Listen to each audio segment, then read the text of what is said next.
Tudo começa com o GIPEM, o Grupo Independente de Pesquisadores da Memória do Grande ABC. O GIPEM estava se organizando, né? Nunca foi uma entidade registrada, sempre foi uma entidade quase anárquica, mas que entendia que era preciso compreender a identidade do Grande ABC. Então se falava muito, né, em encontros. Esses encontros foram realizados. Ocorre a posse do prefeito Celso Daniel, em janeiro de 1989. Eu fui o primeiro assessor de imprensa do Celso Daniel e havia um intercâmbio com o professor José de Souza Martins, e foi o professor Martins quem sugeriu a organização de um congresso de história. A solicitação, a indicação, a ideia do professor Martins encontrou eco junto ao GIPEM e junto ao Celso Daniel, e desde o primeiro momento disse: não, vamos fazer sim, vamos levar adiante esse projeto. Para que o primeiro congresso se realizasse, algumas ações foram realizadas. Por exemplo, organizou-se um curso dedicado às professoras, ao pessoal da rede municipal. O que é história, como se faz história, como se pode participar dessa construção. E eu estava com uma coluna, continuo ainda lá no Diário do Grande ABC. O Diário do Grande ABC foi muito importante no sentido de difundir essas ideias, essas reuniões. Cada reunião era divulgada pelo jornal, e não só pelo diário. Quer dizer, eu estava lá ao mesmo tempo na assessoria do Celso e estava no Diário do Grande ABC com a página Memória, ainda era uma coluna Memória. Então a gente teve a possibilidade de reunir a imprensa da região para que divulgasse isso. Então todos os jornais fizeram isso. O congresso sempre foi eclético, né? O congresso de história. Estamos numa região operária, numa região fortemente industrial e fortemente ligada à questão sindical. Então seriam três temas, né, assim, básicos, né? A industrialização, o movimento sindical e o movimento operário de uma forma geral. Mas o congresso sempre foi além.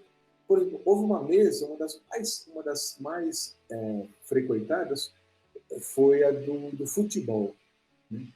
Coordenada, olha só, por um grande intelectual, o professor José Sebastião Witter, da USP, foi diretor do Museu Paulista, e adorava futebol. E foi um encontro do acadêmico, do professor Witter, com o pessoal da região. E cada sala tinha um tema. Era impossível você estar presente em todos. Eu perguntei para o Martins, não sei qual você vai participar. Ele falou: eu vou fazer uma corrida, um pouquinho de cada uma delas. E foi isso que aconteceu com a grande maioria do pessoal. Então havia o coordenador da mesa, e os depoentes, e o pessoal assistindo. Então, houve assim, eu lembro, o pessoal saía para ir numa outra, o pessoal ligado ao futebol, o pessoal ligado à questão social. Eu coordenei, acho que, uma das mesas sobre movimento social na região, né? Mas estava presente lá à noite, praticamente em frente ao museu, havia a Escola de Formação Sindical e Social Constante Castellani, mantida pelo Sindicato dos Metalúrgicos. Então, houve foi o espaço das grandes conferências. Um dos participantes foi o Lula, acho que foi a primeira atividade depois em que ele perdeu a primeira eleição para presidente da República. Então, ele estava muito à vontade junto com o pessoal para mostrar aquela experiência. Mas junto com o Lula, houve a participação do Manuel dos Santos. O seu Manuel era um dos remanescentes da campanha das eleições de 1947, as primeiras eleições depois do regime da ditadura Vargas.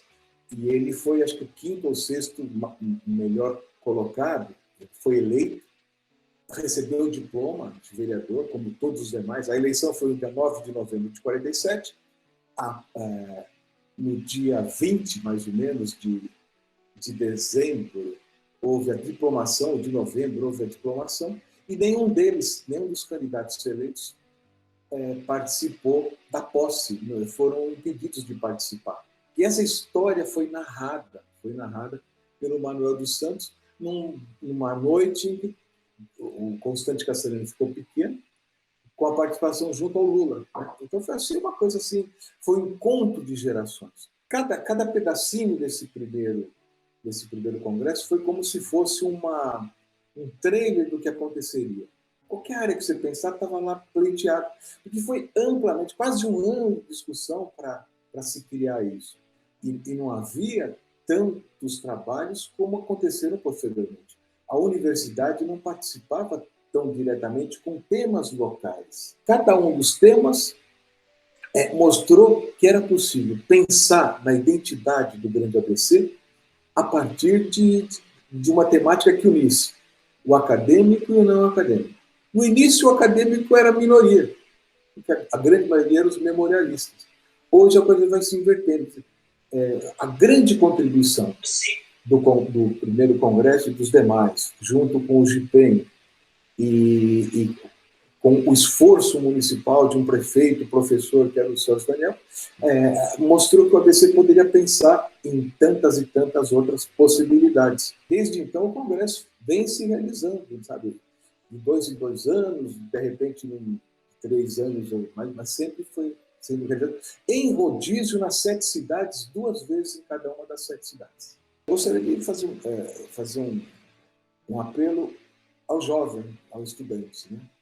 Nós, os velhinhos do primeiro congresso, tivemos a oportunidade de conviver com grandes nomes de historiadores que com idades muito maiores que a nossa. Um Otaviano Gaiarsa, por exemplo, estava presente nesse congresso. Quem diria que hoje ele é o nome do Museu da Cidade? Então, nós convivemos e aprendemos com os antigos, com aqueles pioneiros que estudaram essa região. Que as novas gerações se preocupem em entender e estudar o que um Toné, o que um João Neto Caldeira, Nilton Taliba Madison Barbosa, Henri Veronese, Ítalo Dalmas, esse pessoal que já não está entre a gente deixou. E a partir desses estudos realizados, que os historiadores chamam de a história não primária, né? que possa